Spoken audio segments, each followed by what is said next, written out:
안녕하세요. 데이버입니다. 2021년 8월 5일 개장 전 대피셜 시작해보겠습니다. 어제 새벽에 잠깐 잠들었는데 완전히 뻗어버려가지고요. 목도 잠기고 코도 막히고 그래서 아주 빨리 한번 진행해보도록 하겠습니다. 자, 7월 ISM 서비스 PMI와 마켓 서비스 PMI가 발표됐습니다.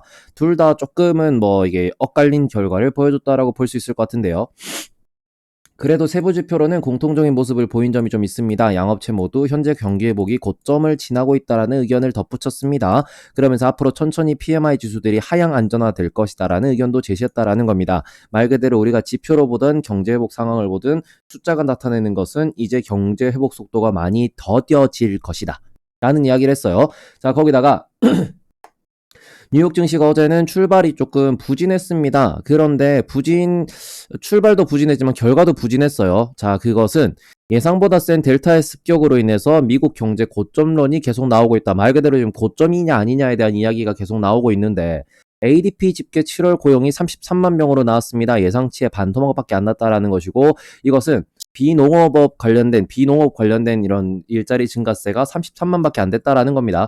자, 그렇기 때문에 실제로 이거 고용이 회복되고 있느냐라는 이야기를 하고 있는 거예요. 지금 7월 고용 관련돼 가지고 보고서가 계속 나올 텐데 그것 관련돼 가지고 생각보다 7월에 고용이 많이 회복이 안 됐다 그러면은 아마 투자자 입장에서는 이런 걸 생각을 해야 될 겁니다. 연준이나 정부의 대책, 지금 당장 돈을 풀고 있는 이러한 정책이 앞으로 더 지속될 것인가? 그리고는 돈 풀기를 계속 유지해도 문제가 없을 것인가?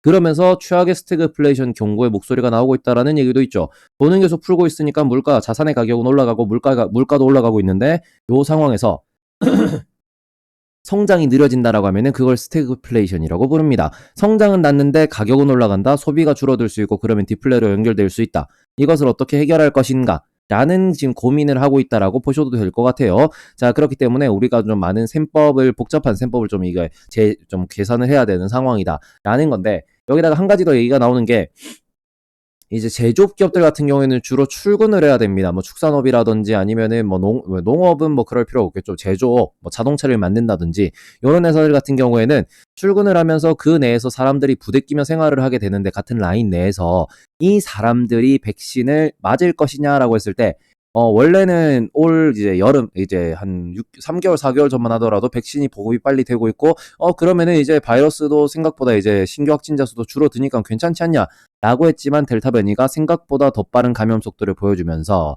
백신 의무화를 할 것이다라는 기업이 많은데 문제는 종교적으로 개인적으로 이제 백신을 맞지 않는 사람들이 있습니다. 이 사람들을 그렇다고 해고를 할 거냐? 해고를 못 하죠. 출근하지 마라. 출근 안 하면 월급은 이런 식의 문제점들이 발생되기 때문에 이게 고용 회복의 걸림돌이 될 수도 있다라는 이야기도 하고 있습니다. 요 점도 한번 생각해 보셨으면 좋겠고 요것이 미국만의 문제가 아니죠. 우리나라에도 그런 게 있습니다. 우리나라 같은 경우에는 백신을 못 맞아서 안달이다라는 그런 평가는 있긴 있지만 그럼에도 불구하고 백신 허브 추진이 백신을 국내에서도 맞추고 생산하고 실제로 접종을 하고 그러고 난 뒤에 그 접종한 사람들에 대해서 부스터샷도 계속 맞추겠다라는 이런 국가들이 많기 때문에 자체적인 백신을 이제 생산을 하고 만들어내고 이걸 이제 해외로도 유통을 하겠다라는 거를 청와대에서 회의를 한다고 합니다. 그렇기 때문에 오늘 아마 이 테마가 좀 강하게 움직일 것 같다라고 보셔야 될 것 같고 거기다 어제 아주 중요한 이벤트가 미국에서 있었습니다. 클라리다 연준 부의장이 이런저런 이야기를 했어요. 보시면은 국채 수익률에 대해서 채권에 대해서 좀 얘기를 했습니다. 지금 확 떨어지고 있는 이걸 보면서 놀랬다라고 하고 요거는 델타 변이 우려도 분명히 존재하지만 글로벌 역학적인 달러 강세에 배팅을 한다 혹은 증시가 고점인 거 혹은 다른 자산에 투자할 만한 곳이 없다라는 거 혹은 일본이나 유럽의 채권 대비 미국의 채권이 상당히 비싸다라는 거, 상당히 저렴했다라는 거, 이런 여러 가지 이제 역학적인 이유에 의해 가지고 미국 국채가 많이 올랐다 이런 점에 대해서 본인도 이제 인지하고 있다라고 밝히긴 했는데 가장 핵심이 되는 내용은 결국에는 인플레이션이었습니다. 인플레이션에 대해서 2022년 연말이면은 금리 인상 조건이 완성될 것이고 2023년 이제 금리 인상이 실행이 될 것인데 그 사이 동안 실제로 올해 성장률은 7%, 내년에는 3.3% 성장을 할 것이고 거기다가 실제 소비자 물가들이 반영되어 있는 근원 PC 근원 PC 지표에서는 인플레이션이 3% 이상도 갈 수 있다. 오버슈팅이 될 수도 있다라는 이런 의견을 얘기를 했습니다. 그러면서 인플레 전망이 조금 위험한 쪽으로도 알고 있다라는 이런 얘기가 나오는데 여전히 공급망이 안정화된다 그러면은 시간이 지나면 사라질 것이다라는 평가를 하고 있습니다. 공급망이 이게 수요에 의해서 올라가는 건지 인프라 부족으로 올라가는 건지는 명확하게 원인을 누군가가 찝어내긴 힘든 상황이죠. 이런 거를 우리가 꾸준히 이제 관찰을 하면서 진짜 스태그플레이션이냐 인플레이션이나 돈을 언제까지 풀 것이냐 이게 문제가 없느냐에 대해서 많이 생각을 해주셔야 될 것 같습니다. 일단 테이퍼링 일정은 이제 예상대로 이제 올해 연말부터 시작될 수 있다, 내년 초부터 시작될 수 있다 정도로만 해석하시면 될 것 같습니다. 자, 다음으로는 그래서 미국장이 어땠느냐? 미국장은 되게 빨갛게 물든 게 많아 보이긴 하는데 그 중에서도 초록초록 푸릇푸릇한 게 보이긴 해요. 전체가 다 떨어진 게 아니고 일부만 떨어지고 일부 몇 종목이 엄청나게 큰 폭으로 상승을 보였다라고 보실 수 있을 것 같아요. 자, 그래서 3대 지수를 보시면은 3대 지수는 모두 약세를 보였습니다. 나스닥이 조금 상승하긴 했지만 일단 왜 나스닥만 올랐는지 이유를 한번 볼게요. 오른 것도 지 마음대로 개판으로 올랐어요. 왜 올랐을까? 필라델피아 반도지수가 일단 1% 이상 올랐습니다. 말 그대로 정책적 지원을 받고 있고 반도체라는 건 앞으로 어쨌든가 저쨌든가 성장할 수밖에 없는 겁니다. 자, AI가 됐든 뭐 자율주행이 됐든 아니면은 메타버스가 됐든 우리가 뭐 그냥 스마트홈, 스마트시티 이런 걸로 우리가 좀 뭔가 일상이 진화되더라도 일상이 좀 더 강화되더라도 결과적으로 반도체는 갈 거다라는 거거든요. 그래서 장이 약세임에도 불구하고 반도체에는 돈이 몰렸고 거기다가 지금 코로나 관련된 문제가 많으니까 나스닥 바이오 지수는 1.3%나 올랐습니다. 요것만 딱 놓고 보더라도 왜 올랐냐라고 놓고 보면은 나스닥에는 바이오도 있고 IT 업종들도 있다. 이렇게 볼 수 있는 거고 LIT 같은 경우에는 무려 4.47%나 올랐습니다. 자, 2차 전지 대장 테마주들의 집합이죠. 요런데도 앞으로 전기차가 보급이 될 거고 그럼 당연히 여긴 올라갈 건데 그러면 매수할 것도 없고 돈은 남아 돌고 이런 거 사자 라고 하면서 큰 폭의 상승이 있었다라고 보실 수 있고 ARK 역시도 이제 뭐 로블록스라든지 아니면은 지금 우리 로빈후드라든지 테슬라라든지 이런 기업들이 결국엔 올라가기 때문에 이게 혁신기업 ETF 역시도 큰 폭으로 상승했다라고 보실 수 있을 것 같습니다. 근데 장마감엔 좀 빠지긴 했네요. 네, 일단 이건 ARK는 안티가 많아서 자, 그리고는 지금 그 고배당 ETF 같은 경우에는 오히려 1.25% 하락했다라는 모습을 보이면은 결국 미국 시장이 테마주가 득세한 하루지 않았나라고 분석할 수 있을 것 같습니다. 자, 한국 시장화 됐다라고 저는 이렇게 평가를 하고 싶어요. 자, 그다음에 국제유가 보시면은 68달러까지 밀려 내려갔는데 요게 한 달 움직임을 보면은 이 정도가 저점은 아닙니다. 그냥 안정적인 상황이다라고 보시면 될 것 같아요. 일단 떨어지는 이유는 소비가 회복되기 힘들다, 고용이 회복되지 않는다, 이 상황에서 증산이 이루어진다. 그렇기 때문에 이제 하락을 한다라고 볼 수 있겠지만 아주 심각하냐라고 놓고 보면은 뭐 하락폭이 이게 없는 각도는 아니었어요 지금까지. 국제유가는 원래 등락폭이 큰 자산이기 때문에 그냥 떨어졌구나, 아직까지 위험한 상황은 아니구나 정도로 봐주시면 될 것 같고 금 가격 역시 한 달 동안 올랐다 내렸다 올랐다 내렸다 뭐 이 정도 수준을 유지하고 있다 정도로만 봐주시면 될 것 같아요. 그래서 큰 문제가 발생하는 것은 아니다라고 보실 수 있을 것 같고 10년물 국채금리가 0.68% 오르긴 했지만 지금 얘도 한 달간 움직임을 보시면은 한 달간 꾸준히 떨어지고 있어요. 그렇기 때문에 이제 안정적이다 혹은 얘는 언제까지 떨어질 것이냐, 지금 뭐 독일 국채 같은 경우에는 거의 뭐 제로에 붙어 있죠. 일본도 제로에 붙어 있습니다. 진짜 미국도 이제 제로로 갈 것이냐, 미국 국채 수익률은 이제는 바랄 수 없는 것이냐, 이거는 아예 말 그대로 달러 대신 투자하는 자산으로 이제 전락할 뿐이냐, 이런 식으로 분석하시는 분도 계신다라고 조금 이제 떨어질 수도 있다라고 보는 분들이 생각보다 많더라고요. 그래서 이제 뭐 테이퍼링이나 금리 인상이 실체화되지 않는 한 얘는 제로에 붙어 있을 수 있다, 뭐 이런 이야기도 있으니까 요것도 한번 살펴보셨으면 좋겠다라는 생각이고요. 자, 달러지 선물은 일단은 92.273이기 때문에 살짝 소폭 올랐다 정도로 해석하실 수 있을 것 같은데 달러가 강세면 원화는? 이라고 했을 때 원화도 강세입니다. 오, 좋아요. 달러 강세, 원화 강세 좋죠. 1144원까지 떨어졌습니다. 어느덧 이제 1140원을 기대해 볼 수 있을 것 같은, 1140원을 몇 번 찍었어요. 기대해 볼 수 있을 것 같은 그런 자리에 와 있다.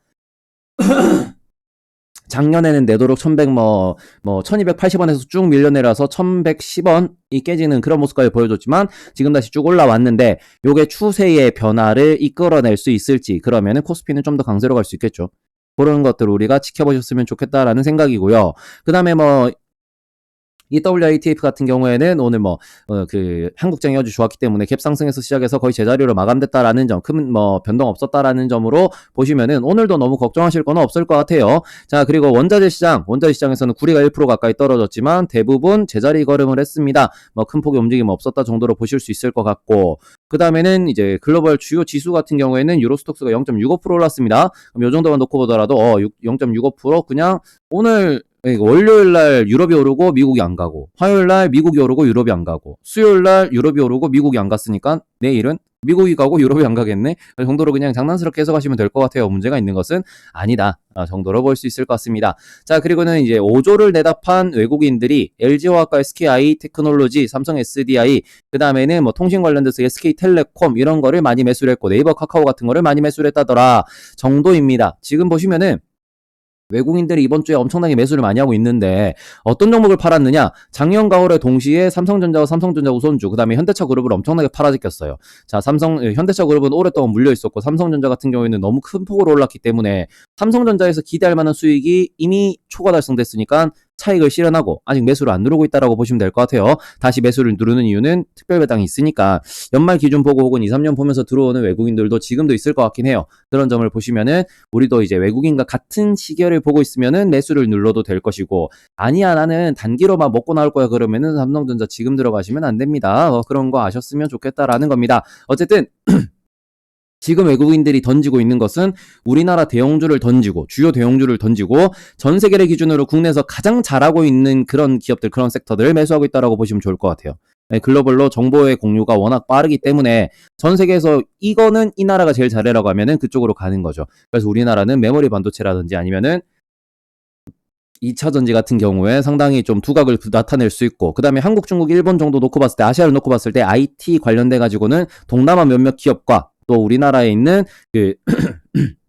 네이버와 카카오, 그 다음에 중국에 있는 텐센트와 알리바바, 이 정도가 IT 공룡으로 볼 수 있는데, 텐센트와 알리바바 같은 경우에는 규제가 심하고, 그 다음에 동남아에 있는 친구들은 미국에 상장되어 있습니다. 그 친구들은 이미 많이 떡상을 했죠. 일본에는 마땅히 소프트뱅크 외에는 혁신을 한다라는 기업을 라쿠텐 정도 찾을 만한 기업이 없어요. 그래서 우리나라에 이렇게 매수를 많이 누르고 있다 정도로만 보시면 될 것 같습니다. 자, 그래서 우리가 보유하고 있는 거는 어차피 5년 뒤, 10년 뒤에 따블 날 것 같으면은 굳이 팔 필요 없고, 아니면 지금이라도 매수를 누르고 싶으면은 외국인 시각에 맞춰서 매수하셔도 상관없지 않나 라고 생각을 합니다. 자, 어쨌든 목이 완전 잠겼네요. 오늘은 이쯤에서 마무리를 좀 해야 될 것 같아요. 왜냐면 제가 너무 늦잠을 자가지고 벌써 8시 20분입니다. 빨리빨리 올리도록 할게요. 자, 일단 SK이노베이션과 메타버스 금리 인상 관련 이야기도 준비는 하긴 했는데, 요거는 저녁 때 혹은 나중에도 한 번 더 말씀드려도 될 것 같아서 오늘은 여기서 마무리하도록 하고, 아무튼 오늘도 외국인과 기관의 매수를 기대하면서 백신과 치료제, 메타버스 2차 전지, 삼성전자의 움직임 등 볼 것은 많습니다. 그렇기 때문에 하나 콕 찍기는 어려울 것 같아요. 이런 시장이 오히려 쟤는 가는데 내 종목이 안 가네라고 하면서 뭔가 멘탈이 흔들리는 날이 될 수 있습니다. 하지만 가장 중요한 덕목은 내가 산 거는 결국 믿어야 돼요. 내가 산 거는 결국 믿어야 돼요. 실적이 빠그라지지 않는 한 내가 이걸 안 간다고 옆으로 점프를 딱 뛰는 순간 고점에 물리고, 내가 사두었던 내가 참지 못했던 그 종목이 출발할 수도 있거든요. 그렇기 때문에 우리는 이제 포트폴리오를 만들어서 투자를 하셔야 되는 거고, 내가 산 것들이 오르면 아주 기분 좋은 하루, 내가 산 것들이 안 오르고 살려고 했던 놈들이 오르면 아주 기분 나쁜 하루이기 때문에 너무 그런 데다가 신경 쓰지 마시고, 이거는 모든 사람들이 만국 공통입니다. 모든 투자자가 그렇기 때문에 가장 좋은 거는 내가 사자마자 오르고, 내가 팔자마자 떨어지고, 내가 사자마자 또 오르고, 내가 팔자마자 또 떨어지면 좋겠지만, 그러면은 당신은 이미 이 방송을, 그 목소리를 듣고 있지 않겠죠. 자, 그러니까 우리는 일반인이기 때문에 기분 나쁨 정도로, 기분 좋음 정도로만 이해하시면 될 것 같습니다. 그럼 오늘 저녁에도 웃으면서 뵙도록 하겠습니다. 저는 다시 또 빨리 자러 갈게요. 목도 안 풀리고 너무너무 피곤하네요. 한 일주일 내내 잠을 못 잤더니 드디어 멘탈이 좀 돌아오는 것 같습니다. 미친 듯이 졸려요. 자, 그러면 오늘 저녁에도 웃으면서 뵙도록 하겠습니다. 모두 좋은 하루 보내세요. 감사합니다.